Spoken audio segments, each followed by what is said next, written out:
Davide, thank you so much for having me here and taking the time again to discuss with me. Pleasure. The first question is, we are here at the Worldwide Hair Tour. I learned we have 2,500 participants from all over the world. Please tell me about the spirit we all experience today.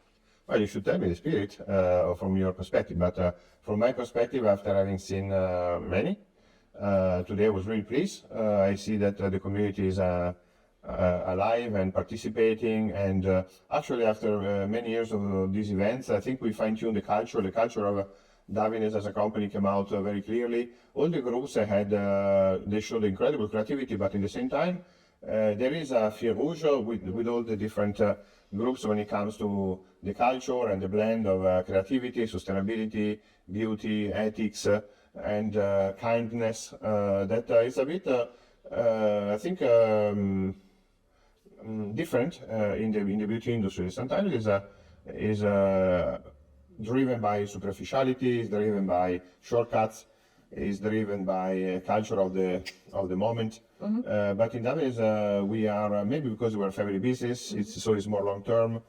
We always look at ahead of us many years to come, and that maybe shapes the way we think about the world, the way we think also about the business, how we want to conduct the business. Yeah. So today it was a very reassuring moment because that community, the way they participated, probably told us that maybe we're on the right track. I think so too.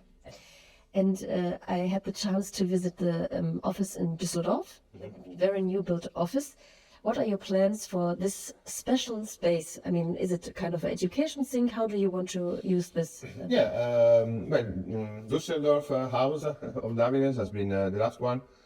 We have around 10. We have around 10 around the world, and all those houses are like cultural hubs for what DAVINES stands for. And so it's an academy, training center where we will invite all our German-speaking clients to spend time with us and to work, discover not only our products but also on the way we think we can impact positively the beauty industry and the world. Yeah, I look forward to be there in December. Excellent. Yeah, for the Alilon education.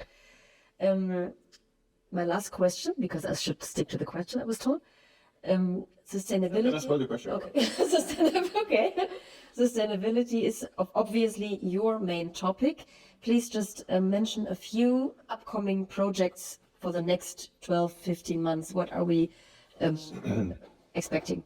Sustainability is an addition to our very strong roots in providing professional hair care tools that do work at the salon level and give a customer satisfaction and loyalty at the salon level. For us, sustainability is a long-term plan to keep on being alive, stronger in a almost like an anti-fragile strategy in a world that is much more fragile, much more difficult.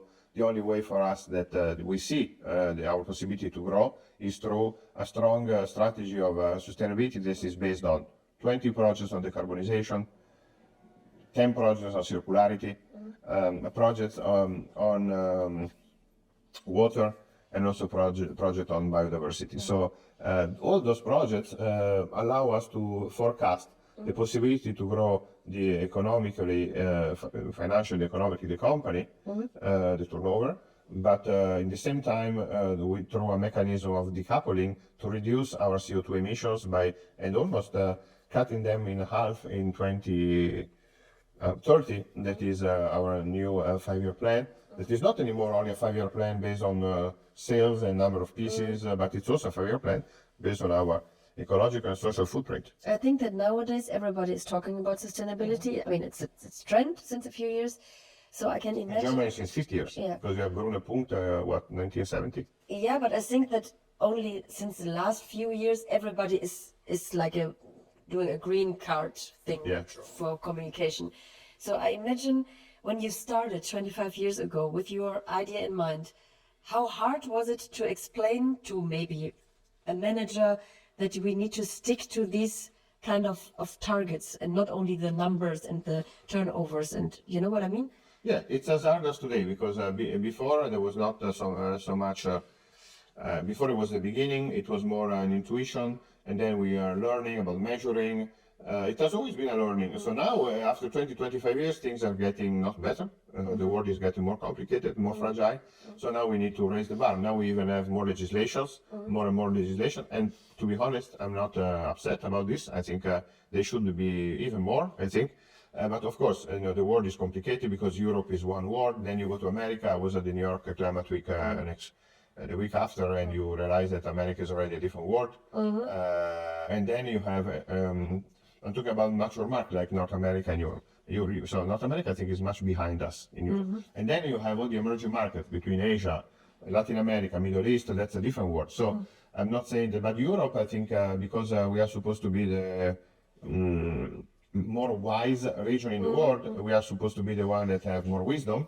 I think we should be, we should represent an example, and we should represent also the possibility, a help for the rest of the world to step up to these new ways of running economy. Because otherwise, as you know, we will have more and more wars, more and more social polarizations, more and more ecological disasters, and this and that. So. We like to do our part. We like to represent a good example, even though we're a small company, as you know. There are many more bigger companies out there, not only in the beauty industry, but also in the beauty industry.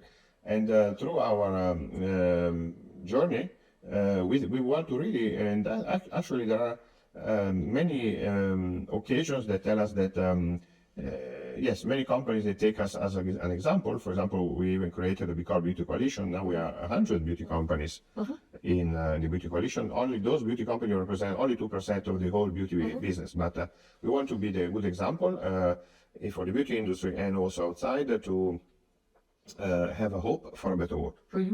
Thank you so much. Very inspirational. And I had a fangirl moment last night. You brought Robert Lobetta. Yeah, Robert is. I was getting crazy.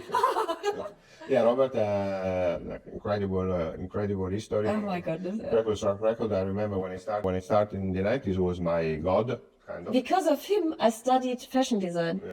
Yeah. When I saw these pictures, he's just a godfather. Yeah, he's been definitely an incredible thought. So the fact that the guy is now Robert is with us shows a lot of respect also for the history of hairdressing. Yeah. I think so. That we know the history of hairdressing very well, and we have a lot of past heroes, and is one of them because now he's not anymore working actively. Yeah. But it's a good project to bring him again.